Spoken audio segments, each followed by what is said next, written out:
एक भक्त थे, उनका नाम था अंगद जी। क्या नाम था? बहुत ध्यान से सुनना।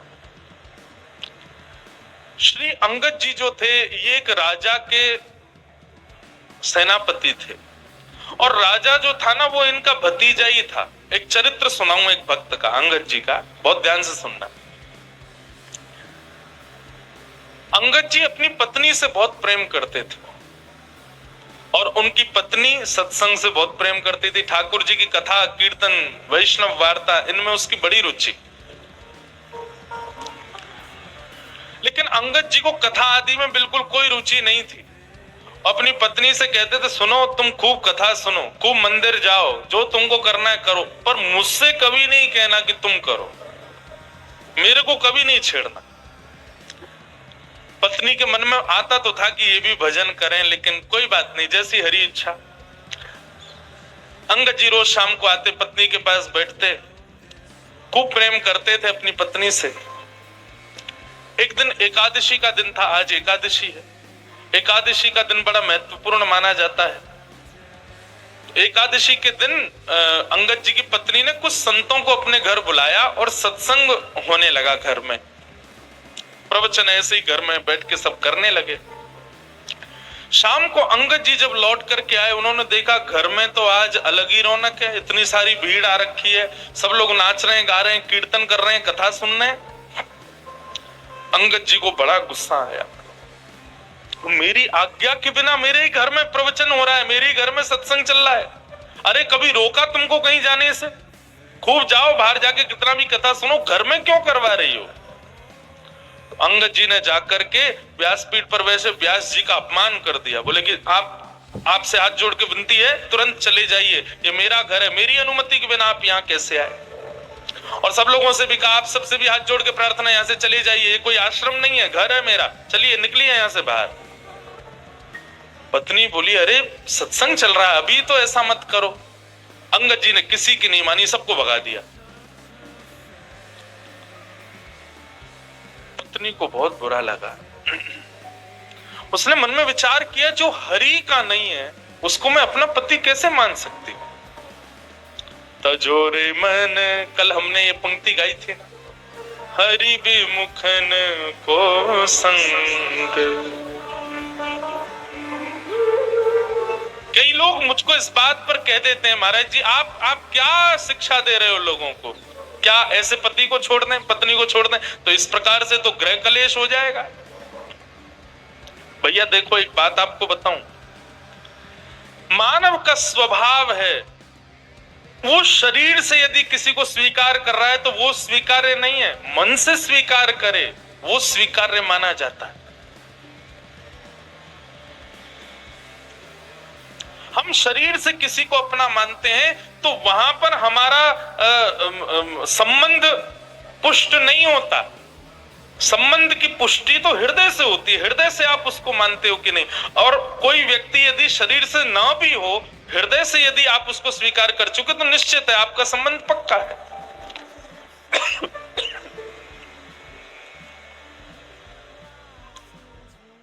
महादेव ने सती का त्याग किया, लेकिन ऐसा नहीं कि सती को कैलाश से ही कह दिया हो कि आप चली जाओ अपने मायके में जाकर करो ना। बस मानस जी में गोस्वामी जी कहते हैं, बगल में जो आसन लगाते थे उसको सामने लगा दिया, बस इतना ही त्याग किया। और ये त्याग किसका था? शरीर का त्याग नहीं था, हृदय से त्याग था।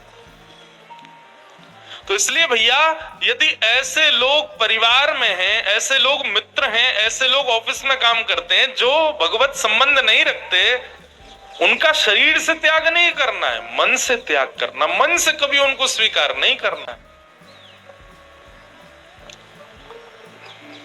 अंगद जी की पत्नी ने आज अपने पति का हृदय से त्याग कर दिया और घूंघट कर लिया और कहा कि अब आज के बाद मृत्यु पर्यंत मैं आपको अपना मुख नहीं दिखाऊंगी, ना आपका मुख देखूंगी। आपकी पत्नी हूं, आपके संगी रहूंगी, आपकी सेवा करूंगी, पातिव्रत धर्म का पालन करूंगी, लेकिन हृदय में आपके लिए कोई स्थान नहीं आज के बाद।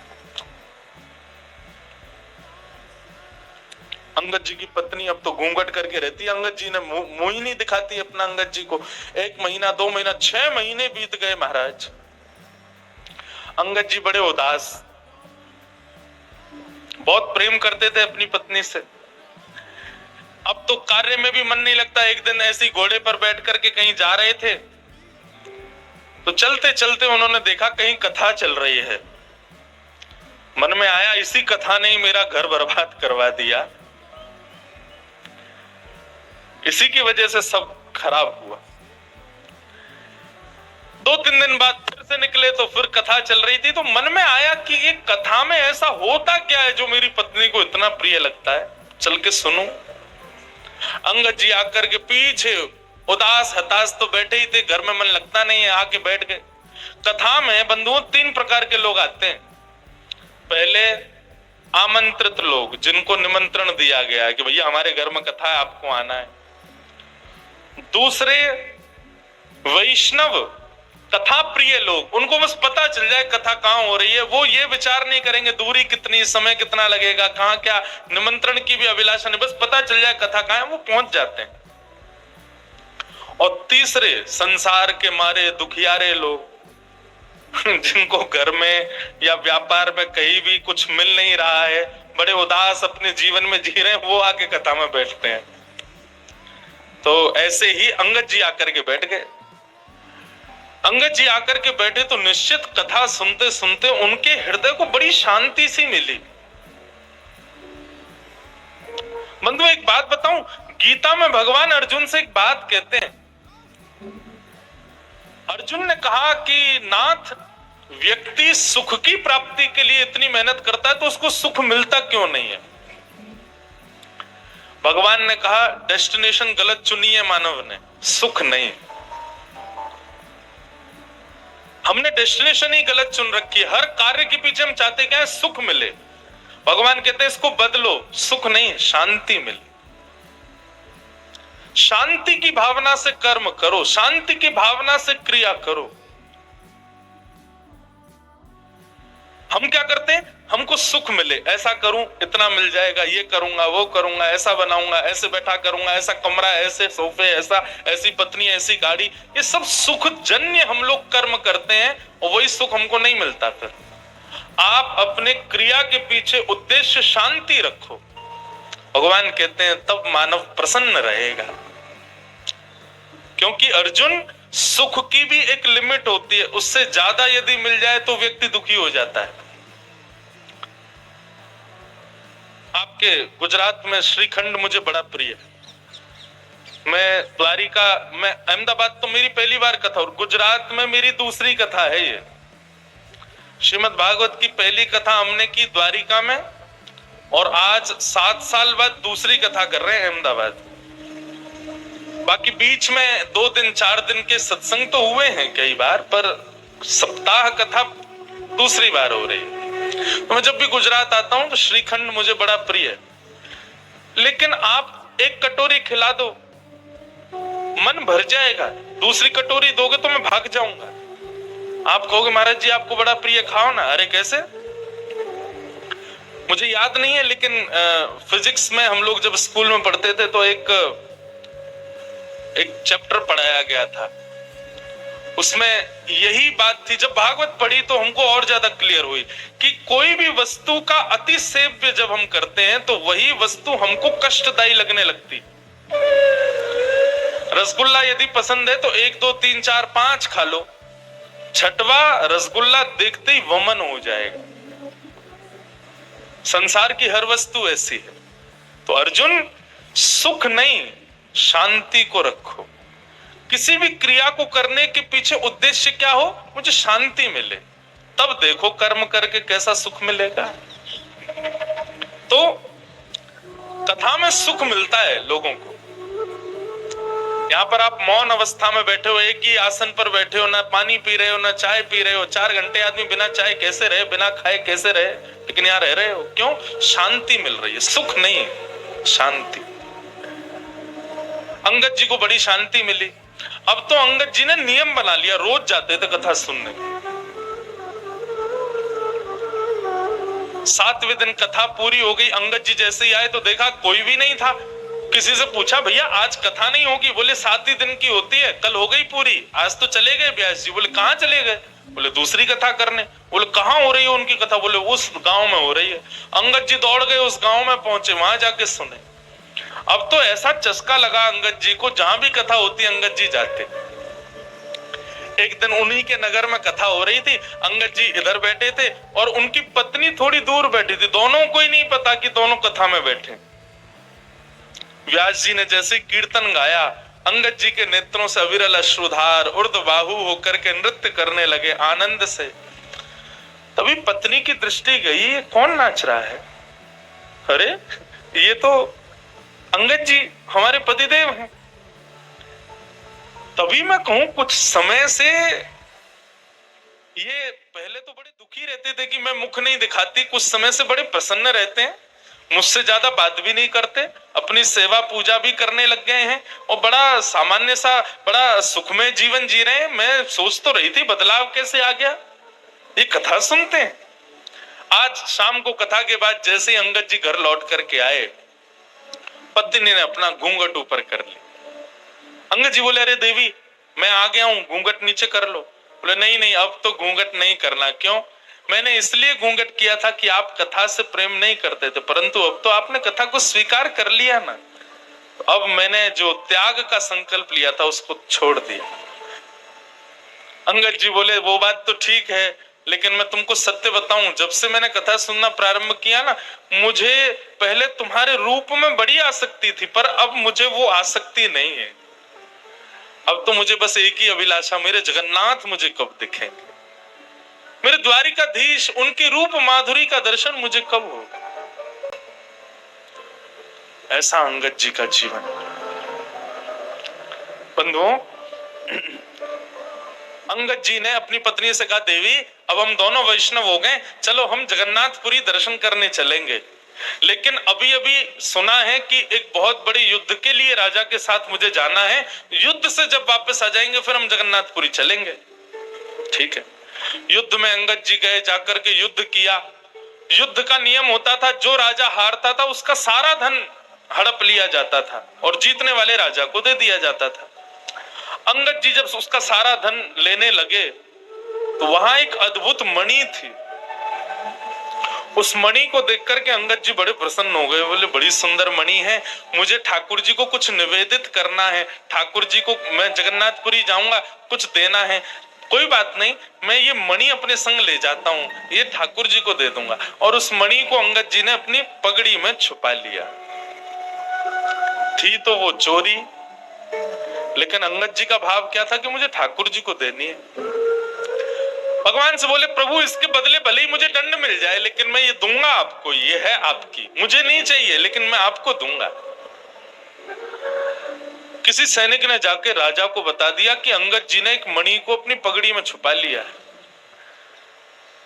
राजा, अंगद जी उसके चाचा लगते थे, इसलिए राजा स्पष्ट तो कुछ कह नहीं पाया, पर राजा ने मन में विचार किया कि अंगद जी रोज मेरी बहन के यहाँ भोजन करने जाते हैं, मैं आज बहन से कहूंगा कि वो भोजन में जहर मिला दे, अंगद जी की मृत्यु हो जाएगी, मणि हमको मिल जाएगी। अंगद जी आज भोजन करने के लिए राजा की बहन के यहाँ गए, तो अंगद जी का नियम था कि भोजन का पहला भाग राजा की बहन की छोटी बेटी को गोद में बिठा के पहले उसको खिलाते थे, फिर स्वयं पाते थे। आज उसने अपनी बेटी को कहीं छुपा दिया, बोले अंगद जी कहीं खिला ना दे, इसमें तो जहर है। अंगद जी भोजन करने बैठे, कहा बिटिया चलो लाओ अपनी बेटी को लेके आओ, उसको मैं थोड़ा खिला दूं फिर मैं पाऊं। बोले मेरी बेटिया तो आज माँ के पास गई है, मेरी मायके गई है, आज वो है नहीं, तो आप आज अकेले ही पालो। अंगद जी बोले, बेटा ये तो मेरा नियम है, उसको खिलाए बिना तो मैं कभी नहीं खाता। अरे वो मेरी प्राण प्यारी है, मैं उसको साक्षात जगदम्बा के स्वरूप में देखता हूँ, पहले उसका भोग लगाता हूँ तब पाता हूँ, अब जब तक उसका भोग नहीं लगेगा मैं तो नहीं पाऊंगा।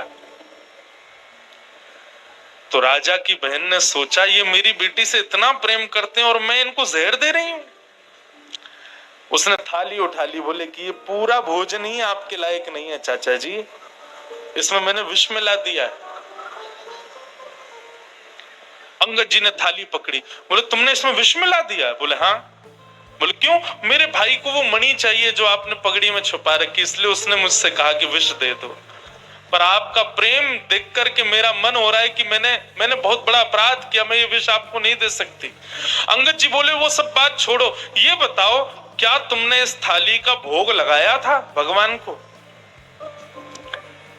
उसने कहा हाँ, भोग तो मैंने लगाया था। बोले तुमने विष वाला भोजन ठाकुर जी को खिला दिया?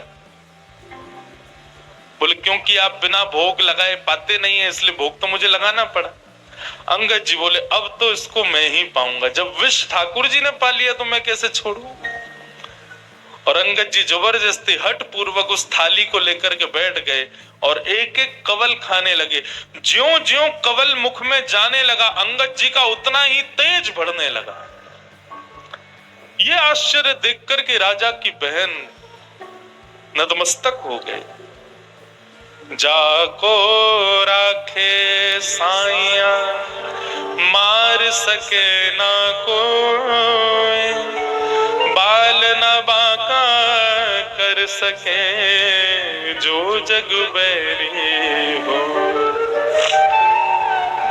बंधुओं, प्रसाद मान करके पाया, इसलिए विष ने भी कुछ नहीं किया। ये लीला तो मीरा के साथ भी हुई, ये लीला तो ध्रुव के साथ भी हुई, ये लीला तो प्रहलाद के साथ भी हुई। विष उनको भी पिलाया गया, लेकिन भगवत प्रसाद मान करके पाया, कुछ नहीं हुआ।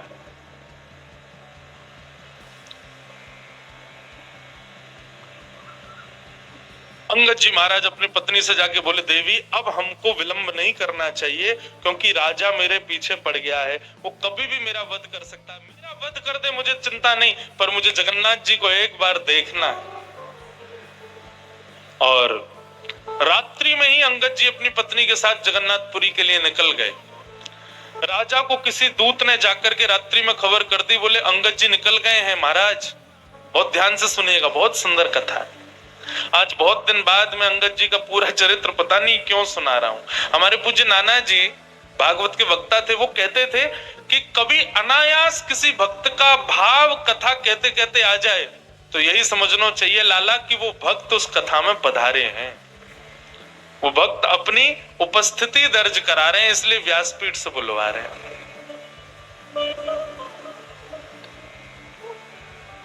तो अंगद जी जाने लगे, बीच रास्ते में ही राजा के सैनिकों ने बंदी बना लिया। सैनिकों ने कहा हम तुमको छोड़ देंगे, बस मणि हमारे हवाले कर दो। अंगद जी बोले जिनके लिए वो मणि है मैं उन्हीं को ही दूंगा। मैंने चोरी की, मुझे आप बंदी बना लीजिए, जीवन भर के लिए कारावास दे दीजिए, लेकिन पता नहीं क्यों जब से मैंने उस मणि को देखा है मेरे मन में आया कि मैं पहली बार जगन्नाथ जी को कुछ दूंगा तो ये मणि ही दूंगा। मैं मानता हूं कि मेरा पाप है, परंतु मैं क्या करूं, मैं अपने नाथ को कुछ देना चाहता हूं, वो उन्हीं के लिए है। सैनिक तो कहां समझने वाले थे, बोले तू अपने नाथ के पास जा भी नहीं पाएगा, तेरा सर कलम कर देंगे, जल्दी दे। अंगद जी बोले अच्छा ठीक है मैं मणि दे दूंगा, लेकिन उससे पहले मैं अपनी एक इच्छा पूरी करना चाहता हूं। बोले बताओ। ये सरोवर है, इसमें मैं स्नान करना चाहता हूं। सैनिकों ने चारों ओर से घेर लिया और अंगद जी जैसे सरोवर में गए, स्नान करते हुए कहा हे जगन्नाथ, मैं अभी आपके पास नहीं आ पा रहा हूं, लेकिन आप तो मेरे पास आ सकते हो ना, मेरी मणि स्वीकार करो, मेरा ये छोटी सी भेंट आपके लिए, इसको स्वीकार करो। और मणि को अपनी पगड़ी से निकाल के उसी जल में छोड़ दिया। सैनिक कूद पड़े जल के अंदर, ढूंढने लगे, लेकिन मणि नहीं मिली। राजा भी आ गया, राजा ने पूरा तालाब का पानी सुखा दिया, मट्टियां खोद खोद करके छनवा दी, लेकिन मणि नहीं मिली। राजा ने कहा अंगद सही सही बताओ मणि कहां है?